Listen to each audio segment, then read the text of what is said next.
شیطان کہتا ہے میں طاقتور ہوں، سب حقوق میرے لیے ہونے چاہیے، یعنی تکبر، برتر و اعلیٰ ہونے کا دعویٰ، اور انسان کمزور ہے میں اسے برباد کر دوں گا۔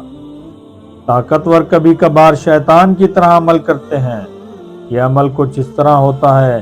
نہ ہی اندر کے اخلاق، سچائی، عدل، امانت کو اہمیت دیتے ہیں،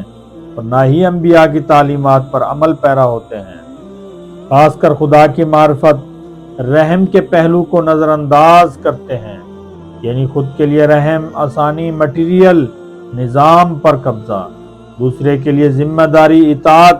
اپنے بنائے قوانین کے مطابق، جو کہ گروہوں، طبقات کو فائدہ پہنچاتے ہیں، یعنی طبقاتی و گروہی نظام۔ حقیقت میں نفس و خواہش پرستی، یہ سب کرتے ہوئے طاقتور طبقہ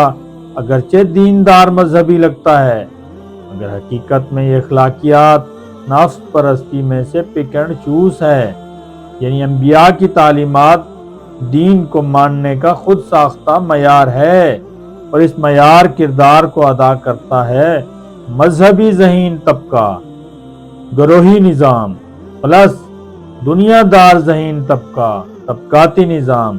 بظاہر یہ صحیح لگتا ہے، مگر حقیقت میں یہ ایمان حقیقی، خدا کی معرفت، دین اسلام کی نفی ہے، کیونکہ صرف عقل پرستی، فری ویل، اختیار کا غلط استعمال ہے، جس سے ظلم و فساد، بے حسی جنم لیتی ہے، کیونکہ انسانوں پر حاکم بن بیٹھے ہیں عدل کے بغیر، جبکہ حقیقی آزادی، عدل، مساوات، ایمان، معرفت خدا کے پسندیدہ دین اسلام میں ہے، جو کہ کامل و اکمل ہے، اور خدا کے ہاں قابل قبول دین اسلام ہے، یعنی صحیح اصول، صحیح طریقہ،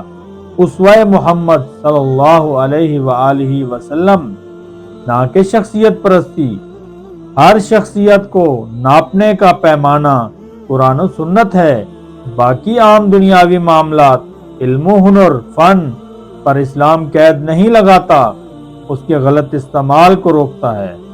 خلاصہ، تینوں طبقات، طاقتور طبقہ ہو یا ذہین طبقہ یا عام عوام، سب کے لیے کامل آزادی، مساوات، عدل صرف دین اسلام میں ہے، نہ کہ موجودہ طریقہ نفس پرست کا نظام۔ نمبر 2، عقل پرست ذہین طبقہ، تھنک ٹینک کا نظام۔ نمبر 3، خواہش پرست، مٹیریل زدہ عام آدمی کی من مرضی، سب شیطان کی چالوں کا لقمہ بن رہے ہیں۔